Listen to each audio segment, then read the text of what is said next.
Non, parce qu'il faut savoir que Kaamelott, je l'ai écrit. J'ai écrit Kaamelott. Enfin, c'est entre nous, parce que Astier est un. Tout ça, c'est un canular en fait. C'est Jonathan Chiche qui a écrit Kaamelott, qui dirige les comédiens et j'ai aussi construit Cinecittà. Mais ça, c'était à l'époque, je préfère pas le dire. Mais bon. Salut à tous, je suis Yurigon et nous voici de retour en octobre 2009. Quelques mois après sa projection exceptionnelle au Grand Rex, la saison 6 de Kaamelott est enfin diffusée sur M6 et révélée au grand public. Dans cette saison un petit peu à part qui nous permet de découvrir la vie de Arthur à Rome peu de temps avant qu'il ne devienne roi de Bretagne, c'est toute une galerie de nouveaux personnages qui nous est offerte. Parmi eux, Papinus, un personnage crucial qui marquera quasiment à lui tout seul l'engagement de Arthur dans sa cause première, se battre et défendre la dignité des faibles. C'est pour revenir au mieux sur l'histoire de ce personnage, mais aussi un petit peu quand même sur l'histoire de la saison 6, que je suis allé à la rencontre de l'interprète de Papinus, Jonathan Chiche. Au niveau du cachet, comment ça se passe, hein? Lorsqu'en 2007, Jonathan Chiche est recruté à l'Acting Studio, l'école de Joël Sevilla, alias Dame Célie, le jeune acteur a un rapport bien particulier à la série. Alors pour être tout franc, alors bien sûr, quand j'ai rentré dans l'école, c'est que avant de rentrer dans l'école, donc ça faisait 2 ans je crois que j'étais, mais je ne regardais pas Kaamelott, je ne connaissais pas. Je ne connaissais pas Kaamelott, j'avais vu dû voir une fois, et je ne sais pas si j'ai le droit de le dire, mais je crois que je n'avais pas aimé. Mais j'étais petit, hein, j'étais tout petit, j'avais vu une fois mais je ne me rappelais pas. Et quand j'étais arrivé à l'acting, Joël m'a dit, bah voilà, ça, mon fils fait ça. Putain, je ne savais pas qui était Alexandre Astier, sincèrement. Elle me dit, le roi Arthur, je suis, ah oui, tout le monde dit, ah oui, oui, le roi Arthur dans le truc. Mais je n'avais jamais vu, j'avais vu un épisode et je n'avais pas aimé. Mais j'aime maintenant, hein. Pardon. Et, j'avais pas vraiment de vision, parce que, par contre, je savais que c'était bien écrit. Parce que j'avais entendu des trucs, et puis j'avais vu Alexandre un peu qui venait. Et si lui, ce type était intéressant, sa série, elle est automatiquement intéressante. Si le bonhomme, il est cool, la série, c'est son image. Donc du coup, mais j'avais pas vraiment de vision. Et après, quand on m'a dit de jouer, j'ai commencé, j'avoue, à regarder beaucoup. Et ben, je me suis pris au jeu. J'ai vraiment bien aimé le dialogue, l'ambiance, et où j'ai vraiment commencé à aimer, c'est quand j'ai joué dedans. J'avoue, hein. Mais non, mais c'est con, mais après le tournage, j'ai dit putain, c'est mortel cette série. Je connaissais pas vraiment des trucs et tout ça. Je connaissais 2-3 trucs, parce que quand j'avais vu, quand je jouais, Perceval, les grandes lignes de Kaamelott, mais pas vraiment l'essence, l'intelligence de l'écriture, voilà, c'est ça. L'intelligence de l'écriture, je ne l'avais pas comprise avant que je connaisse. C'est pas grave, hein. Et après, quand j'ai commencé à jouer, je fais putain, mais en fait, c'est mortel. C'est tellement bien quand tu commences à savoir pour un acteur. Je parle bien pour un acteur, après pour le public lambda, je sais pas. Mais vu que j'étais plus un public lambda parce que ça commençait à être mon métier, et du coup, je dis putain, mais en fait, le mec, c'est très intelligent, c'est très généreux artistiquement et pour les comédiens. Et donc, du coup, j'ai commencé à avoir une belle vision et du type aussi. Parce que pour écrire un truc comme ça, je pense qu'il faut être au fond, un bon type. En fait, c'est affreux parce que moi, on m'a dit, ouais, tu vas jouer dans la saison 6. J'étais dans l'école de la mère d'Alexandre Astier. En plus, c'était affreux parce que c'était la 2e année. On avait fait, des sortes de bilans, on passe des scènes et tout ça. J'étais arrivé, pas dernier, non, mais sur 42, j'étais arrivé 20e, alors que d'habitude j'étais dans les 5 premiers. Tout ça. J'étais dégoûté, je pleurais, j'étais affreux, j'étais tout, ouais, je suis une merde, je suis pas fait pour ce métier, tout ça. Et là, je me rappellerai très bien, et même Joël et puis Alexis Hénon qui joue Galcin, je crois, dedans, c'était un des profs, et il me dit, mais t'inquiète pas, il y a des belles choses qui vont arriver, tout ça. Et là, j'apprends que je vais être dans la saison 6. C'est tout ce que je sais. Je serai dans la saison 6, je vais à Rome, point. Le seul truc que j'ai su, c'est quand que j'étais dans une sorte de bar qui s'appelle la Pêcherie à Lyon. Alexandre Astier vient avec son premier assistant et il dit à son premier assistant, je te présente Papinus, c'est tout. Au tournage. C'est tout. Alors je voyais Alexandre, parce qu'il passait parfois dans l'école et tout ça, mais c'est tout. Je te présente Papinus. Ah, je m'appelle Papinus, ouais, super. C'est tout, c'est tout. Quelques semaines après ce recrutement pour le moins surprise et pas franchement conventionnel, Jonathan arrive sur les lieux de tournage à la Cinecittà de Rome. Là, on le costume, on le maquille, le tournage s'apprête à commencer au milieu des décors de la série Rome de HBO, et méthode Alexandre Astier oblige, le jeune homme est projeté directement dans l'action. J'arrive, on donne le texte, on te dit, alors le premier jour j'avais un mot, bref, mais quand même on était en armure, c'était le moment où Manilios il se fait emprisonner et que lui il est avec Merlin, je crois, il boit un coup dehors et puis on sait qui a grêlé, on sait qui a Balance, je sais pas quoi. Ça fait tellement longtemps, je suis désolé. Et du coup, voilà, c'était mon premier jour de tournage, mais on n'avait rien. Je savais même pas que c'était un pauvre type, je savais pas que c'était un petit rien. C'est tiens, prends ça, t'es en armure, viens, fais ci. premier rôle, tu viens d'une école de théâtre, tu as joué 5 pièces dans une école, et là tu arrives, c'est quand même, c'est Nishita, hein, on n'est pas, tu vois, on n'est pas au kebab du coin, quoi, tu vois ce que je veux dire. Mais donc du coup, tu rentres, tu vois, et tu vois des décors mais monumentaux et tout ça, on dirait des vrais trucs, et tu es dans une ville romaine.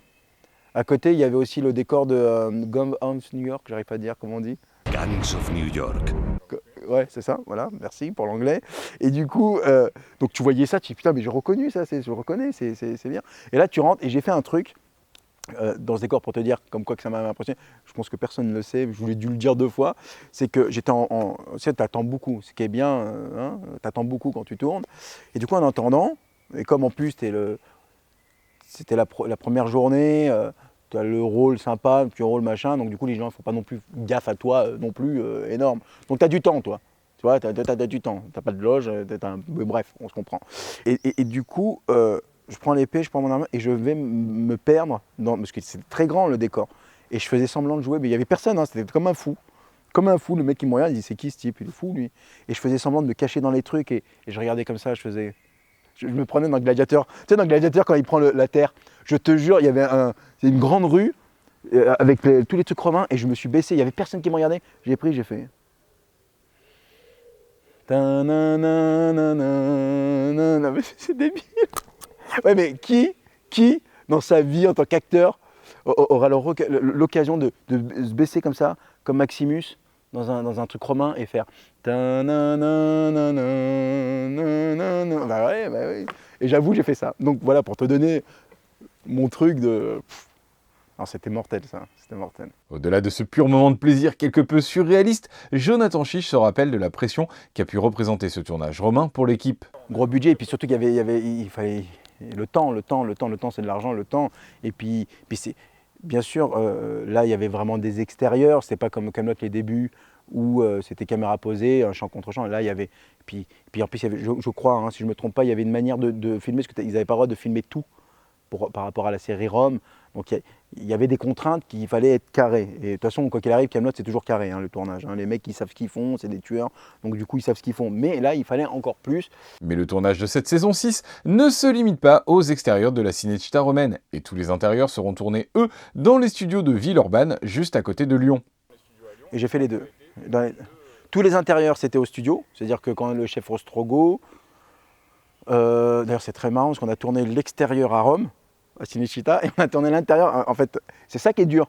C'est que tes débuts, tu sais, quand on dit quand je pète sur Bruno Salomon et tout ça, quand le laisser passer machin, là c'était en extérieur, et après on rentre à la soirée, à l'orgie, et ben ça, après on l'a tourné à l'intérieur.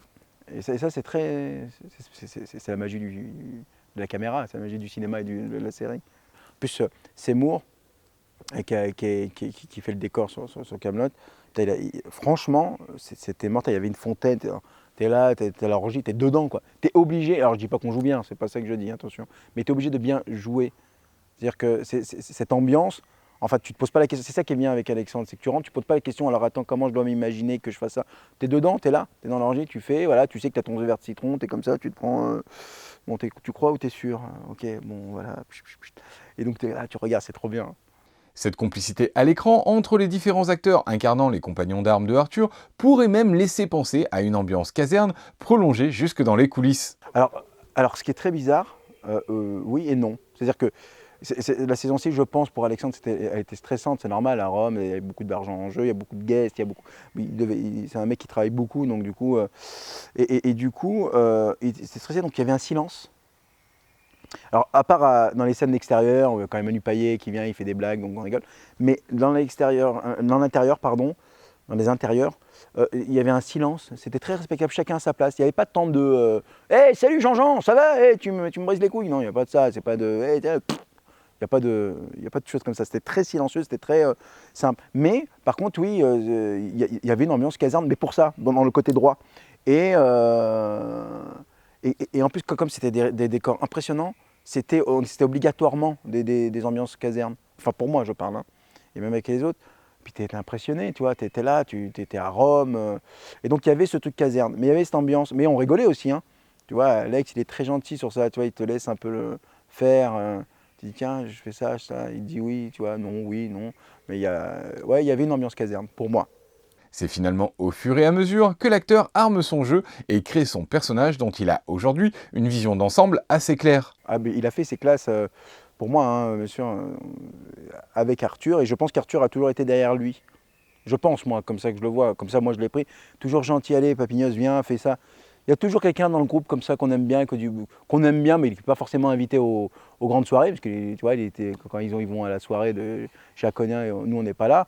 Mais il est toujours là. Par contre, on l'appelle pour aider, tu vois, quand on va tuer le chef Ostrogo et tout ça.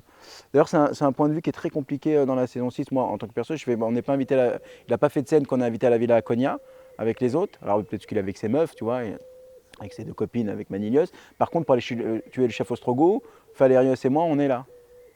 Tu vois, c'est un peu...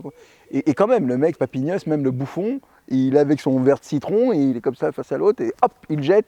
Et tu vois, il est quand même là. C'est un peu maladroit, mais il est quand même là. Tu vois, il est quand même là, il est quand même au fond. Donc, excusez-moi de dire comme ça, mais il a quand même des couilles, Papignos. Parce que pour un pauvre type qui en chie pour des pompes et tout ça, il va quand même... Il est complice d'un meurtre à Rome.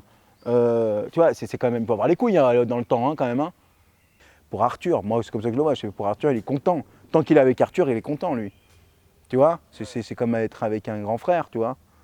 Plus de 10 ans après sa première apparition dans Kaamelott, Papinus est bien plus qu'un personnage. Il est un élément déclencheur, quasiment à lui seul l'incarnation des motivations de Arthur. Parce que comme il voulait pas me taper, déjà il commence avec mon perso à pas comment dire, accepter, il refuse les ordres déjà. Donc du coup c'est un point faible, tout à fait. Là on commence à dire attends, tu fais ce qu'on te dit quoi, t'es un grouillot, t'es un penzizi de la milice, fais ce qu'on te dit, point, et ferme ta gueule.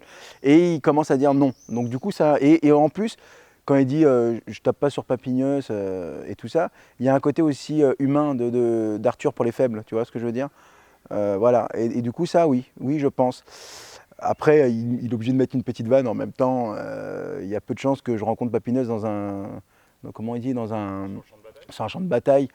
Ouais, ça c'était en trop, ça. Parce que je peux être dans un champ de bataille, je peux être très fort si je veux.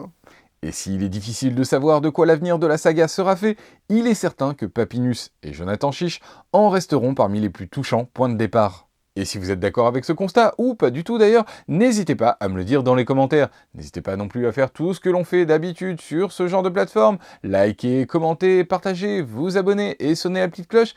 Et n'hésitez pas non plus à venir soutenir l'avenir de la chaîne via les pages Utip et Tipeee. Sur ce, et comme d'habitude, je vous dis un immense merci et à très bientôt pour de nouvelles vidéos.